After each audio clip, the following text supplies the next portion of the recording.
नमस्ते श्रिये राधिकाये पराये, नमस्ते नमस्ते मुकुन्द प्रियाय। सदानन्दरूपे प्रसीद त्वमन्तः, प्रकाशे स्फुरन्ति मुकुन्देन सार्धम्। स्ववासोपहारं यशोदासुतन्वा, स्वदध्यादिचौरं समाराधयन्तीं। स्वदाम्नोदरं या बबन्धाशु देव्या, प्रपदेऽनुदामोदर प्रेयसीं तां। दुराराध्यमाराध्य कृष्णं वशितं, महाप्रेमपूरेण राधाभिधावुः। स्वयं नामकृत्या हरिप्रेम यच्छ, प्रपन्नाय मे कृष्णरूपे समक्षम्। मुकुन्दस्त्वया प्रेमदूरेण बद्धः, पतङ्गो यथा त्वामनुभ्राम्यमाणः। उपक्रीडयन् हार्दमेवानुगच्छन्, कृपावर्तते कारयातो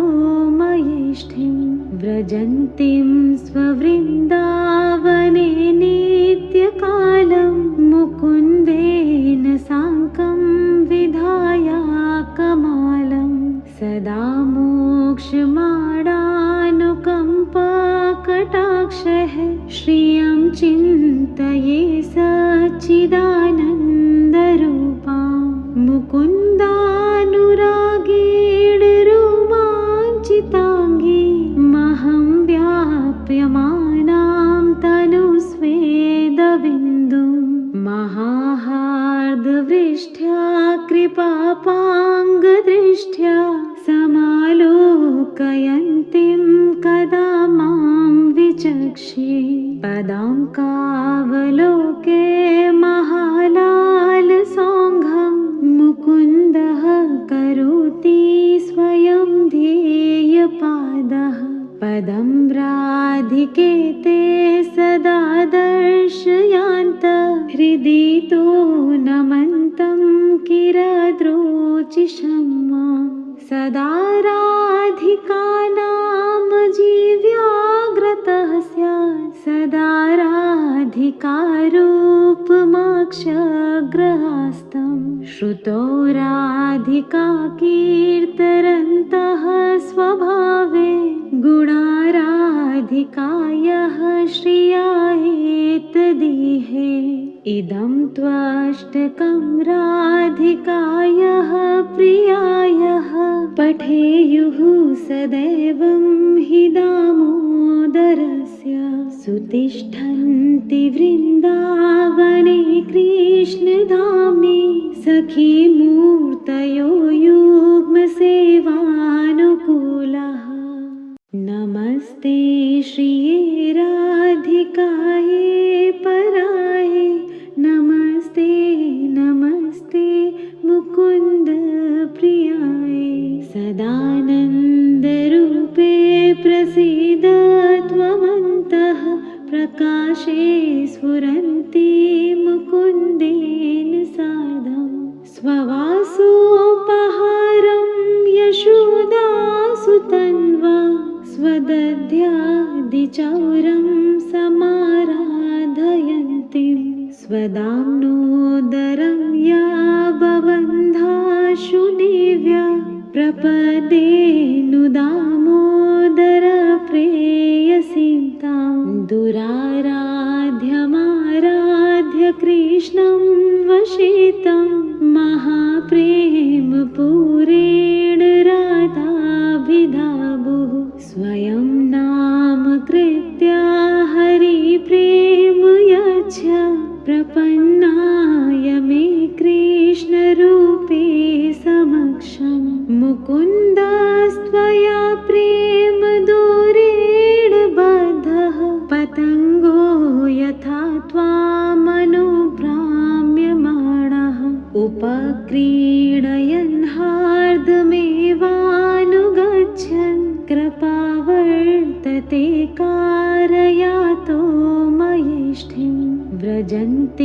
स्ववृन्दावने नित्यकालं मुकुन्देन साकं विधाया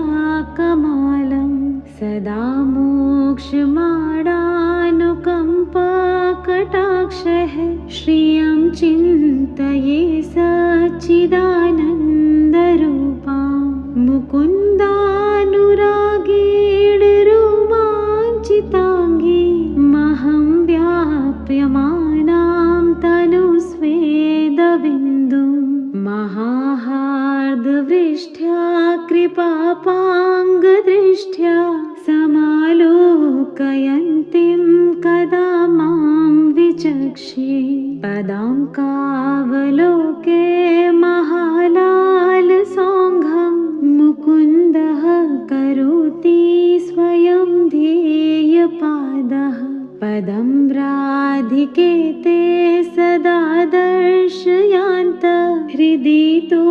नमन्तं किरद्रोचिषं मां सदा राधिकानाम जीव्याग्रतः स्यात् सदा राधिकारूपमक्षग्रहस्तं श्रुतो राधिका कीर्तयन्तः स्वभावे गुणाराधिकायाः श्रिया एतदिहे इदं त्वष्टकं राधिकायाः प्रियायाः पठेयुः सदैवं हि दामोदरस्य सुतिष्ठन्ति वृन्दावने कृष्णधाम्नि सखी मूर्तयो युग्मसेवानुकूलः नमस्ते श्रिये राधिकाये पराये नमस्ते नमस्ते मुकुन्द प्रियाय सदानन्दरूपे प्रसीद त्वमन्तः प्रकाशे स्फुरन्ति मुकुन्देन सार्धं स्ववासोपहारं यशोदासुतन्वा स्वदध्यादिचौरं समाराधयन्तीं स्वदाम्नोदरं या बबन्धाशु देव्या प्रपदेनुदामोदर प्रेयसीं तां दुराराध्यमाराध्य कृष्णं वशितं महाप्रेमपूरेण राधाभिधावुः स्वयं नामकृत्या हरिप्रेम यच्छ प्रपन्नाय मे कृष्णरूपे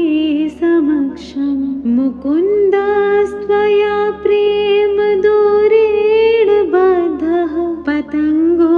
यथा त्वामनुभ्राम्यमाणः उपक्रीडयन् हार्दमेवानुगच्छन्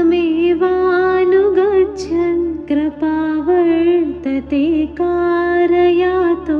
मयेष्ठिं व्रजन्तीं स्ववृन्दावने नित्यकालं मुकुन्देन साकं विधाया कमालं सदा मोक्षमाडानुकम्पकटाक्षः श्रियं चिन्तये सच्चिदानन्दरूपां मुकुन्दानुरागेण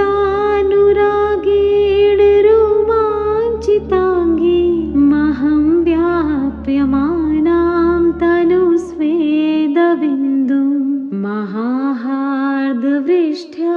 कृपापाङ्गदृष्ट्या समालोकयन्तीं कदा मां विचक्षे पदाङ्कावलोके महालालसौघं मुकुन्दः करोति स्वयं ध्येयपादः पदं राधिके ते सदा दर्शयान्त हृदि तो नमन्तं किरद्रोचिषं मां सदा राधिकानाम जीव्याग्रतः स्यात् सदा राधिकारूपमक्षग्रहस्तं श्रुतो राधिका कीर्तयन्तः सदाराधिकायः श्रियायेतदीहे इदं त्वष्टकं राधिकायः प्रियायः पठेयुः सदैवं हि दामोदरस्य सुतिष्ठन्ति वृन्दावने कृष्णधाम्नि सखी मूर्तयो युग्मसेवानुकूलः नमस्ते श्रिये राधिकाये पराये नमस्ते नमस्ते मुकुन्द प्रियाय सदानन्दरूपे प्रसीद त्वमन्तः प्रकाशे स्फुरन्ति मुकुन्देन सार्धं स्ववासोपहारं यशोदासुतन्वा स्वदध्यादिचौरं समाराधयन्तीं स्वदाम्नोदरं या बबन्धाशु देव्या प्रपदेनुदामोदर प्रेयसीं तां दुराराध्यमाराध्य कृष्णं वशितं महाप्रेमपूरेण राधाभिधावुः स्वयं नामकृत्या हरिप्रेम यच्छ प्रपन्नाय मे कृष्णरूपे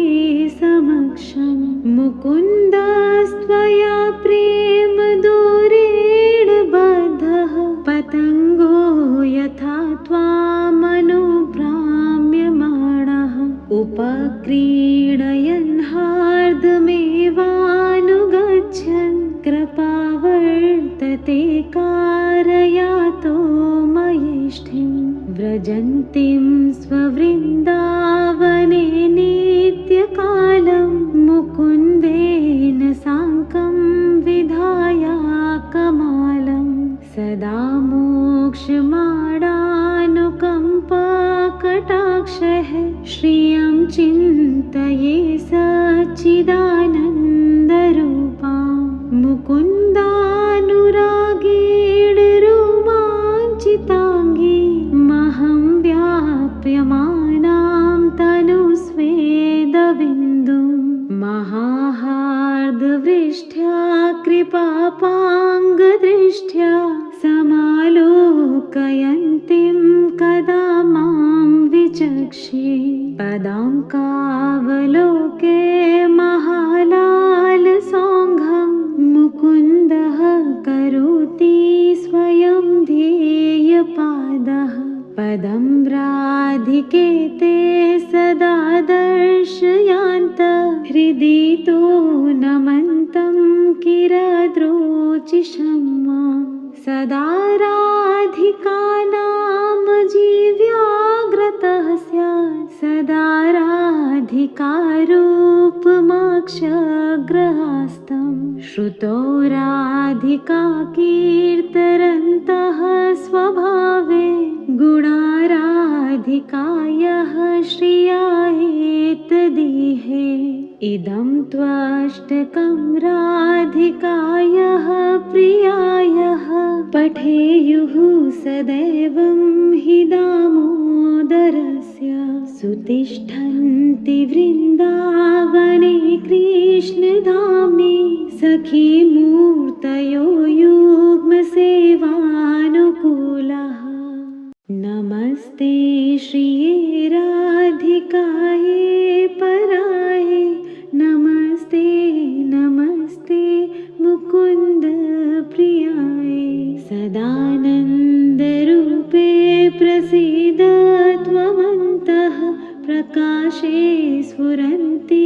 मुकुन्देन सार्धं स्ववासोपहारं यशोदासुतन्वा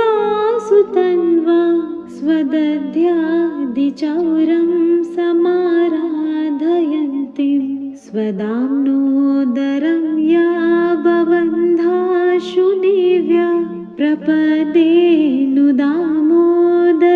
प्रेयसीं तां दुराराध्यमाराध्य कृष्णं वशितं महाप्रेमपूरेण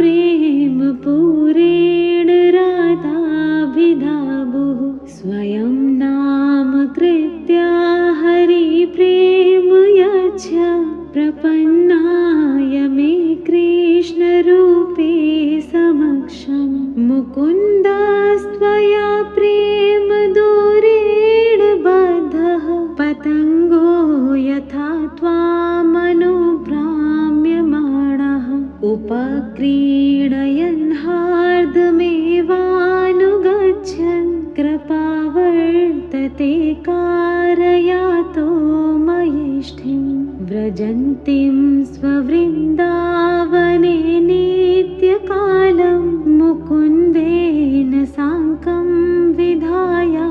कमालं सदा मोक्षमाणानुकम्पकटाक्षः श्रियं चिन्तये सच्चिदानन्दरूपां मुकुन्दानुरागेण रोमाञ्चिताङ्गी महं व्याप्यमानां तनुस्वेदबिन्दुं महाहार्दवृष्ट्या कृपापाङ्गदृष्ट्या समालोकयन्तीं कदा मां विचक्षे पदाङ्कावलोके महालालसौघं मुकुन्दः करोति स्वयं ध्येयपादः पदं राधिके ते सदा दर्शयान्त हृदि तो नमन्तं किरद्रोचिषं मां सदा राधिका नाम जीव्याग्रतः स्यात् सदा राधिका रूपमक्षग्रहस्तं श्रुतो राधिका कीर्तयन्तः स्वभावे गुणा राधिकायाः श्रिया एतदिहे इदं त्वष्टकं राधिकायाः प्रियायाः पठेयुः सदैवं हि दामोदरस्य सुतिष्ठन्ति वृन्दावने कृष्णधाम्नि सखी मूर्तयो युग्मसेवानुकूलः नमस्ते श्रिये राधिकाये पराये नमस्ते नमस्ते मुकुन्द प्रियाय सदानन्दरूपे प्रसीद त्वमन्तः प्रकाशे स्फुरन्ति मुकुन्देन सार्धं स्ववासोपहारं यशोदासुतन्वा स्वदध्यादिचौरं समाराधयन्तीं स्वदाम्नोदरं या बबन्धाशु देव्या प्रपदेनुदामोदर प्रेयसीं तां दुराराध्यमाराध्य कृष्णं वशितं महाप्रेमपूरेण राधाभिधाबुः स्वयं नामकृत्य हरिप्रेम यच्छ प्रपन्नाय मे कृष्णरूपे समक्षम् मुकुन्दस्त्वया प्रेम दूरेण बद्धः पतङ्गो यथा त्वामनुभ्राम्यमाणः उपक्रीडयन् हार्दमेवानुगच्छन्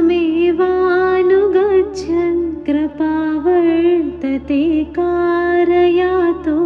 मयेष्ठिं व्रजन्तीं स्ववृन्दावने नित्यकालं मुकुन्देन साकं विधाय कमालं सदा मोक्षमाणानुकम्पकटाक्षः श्रियं चिन्तये सच्चिदानन्दरूपां मुकुन्दानुरागेण रोमाञ्चिताङ्गी महं व्याप्यमानां तनुस्वेदबिन्दुं महाहार्दवृष्ट्या कृपापाङ्गदृष्ट्या समालोकयन्तीं कदा मां विचक्षे विचक्षे पदाङ्कावलोके महालालसौघं मुकुन्दः करोति स्वयं ध्येयपादः पदं राधिके ते सदा दर्शयान्त हृदि तो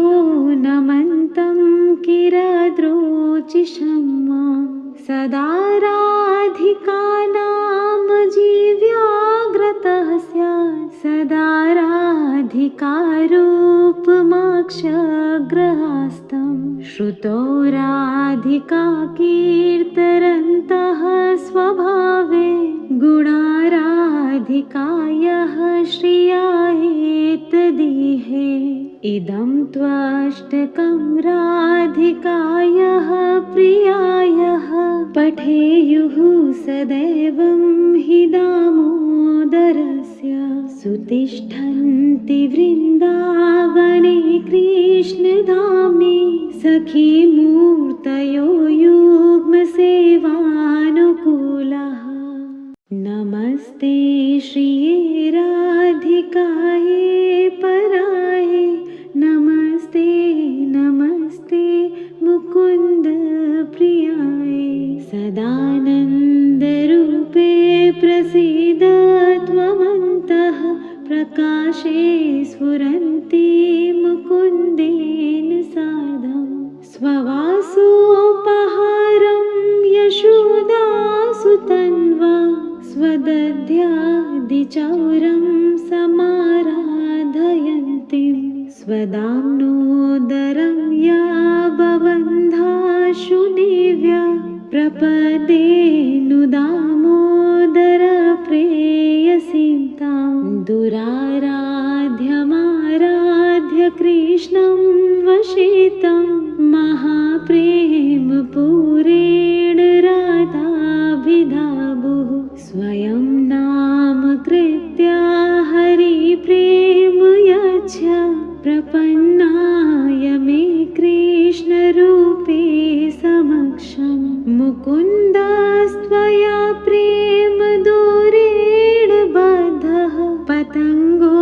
यथा त्वामनुभ्राम्यमाणः उपक्रीडयन् हार्दमेवानुगच्छन् कृपावर्तते कारयातो मयेष्ठिं व्रजन्तीं स्ववृन्दावने नित्यकालं मुकुन्देन साकं विधाया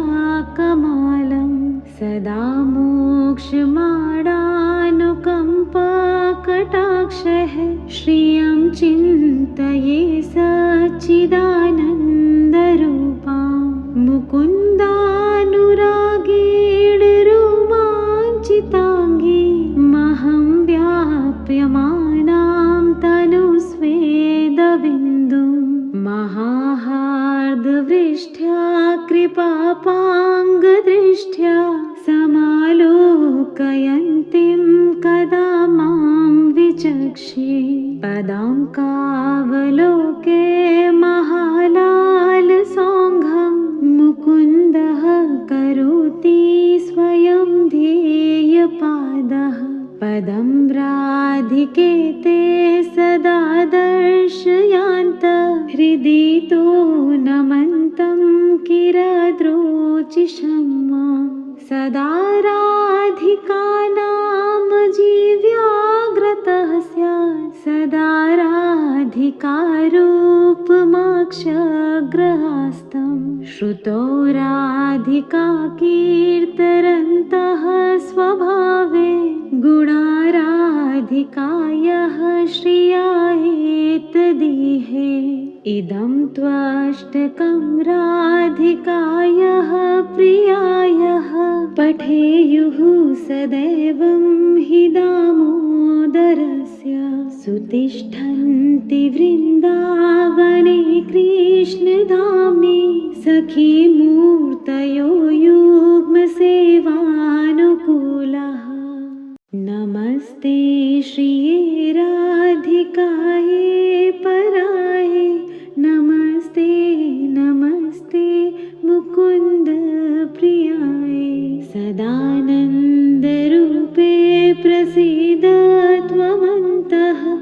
प्रकाशे स्फुरन्ति मुकुन्देन सार्धं स्ववासोपहारं यशोदासुतन्वा स्वदध्यादिचौरं समाराधयन्तीं स्वदाम्नोदरं या बबन्धाशु देव्या प्रपदेनुदामोदर प्रेयसीं तां दुराराध्यमाराध्य कृष्णं वशितं महाप्रेमपूरेण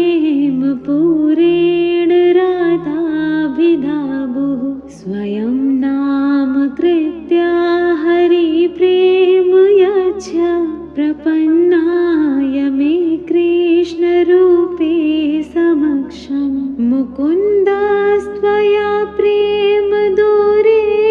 बद्धः पतङ्गो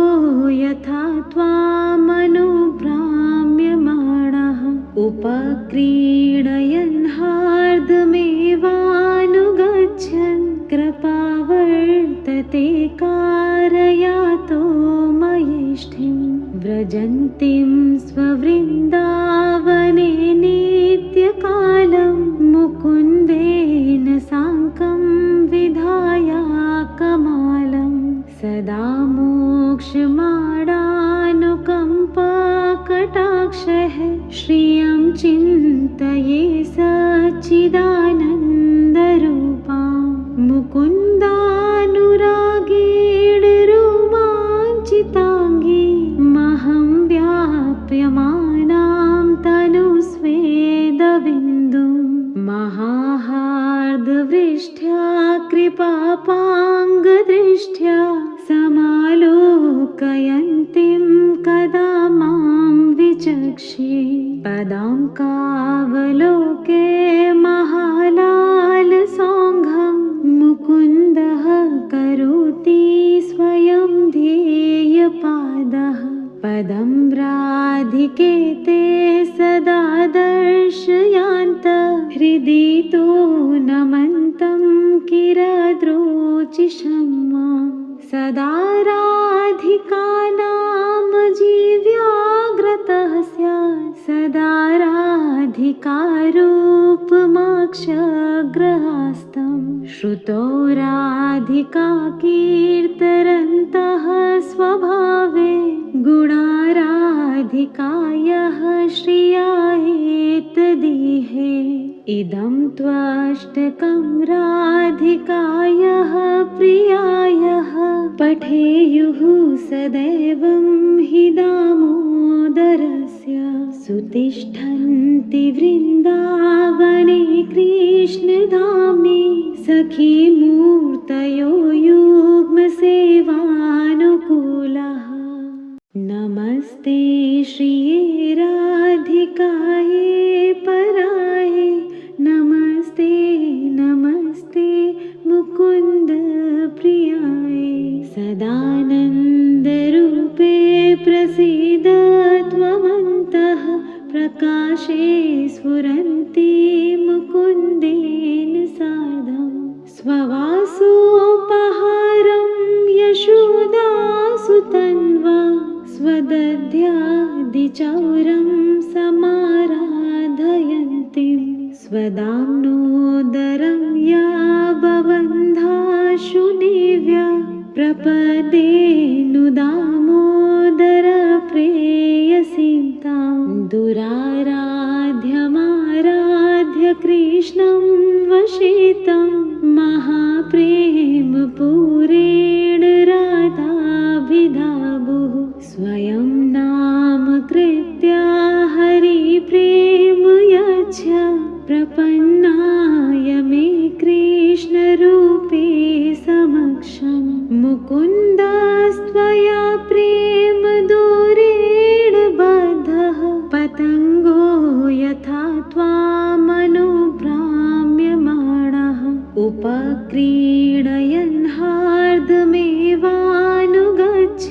कृपावर्तते कारयातो मयेष्ठिं व्रजन्तीं स्ववृन्दावने नित्यकालं मुकुन्देन साकं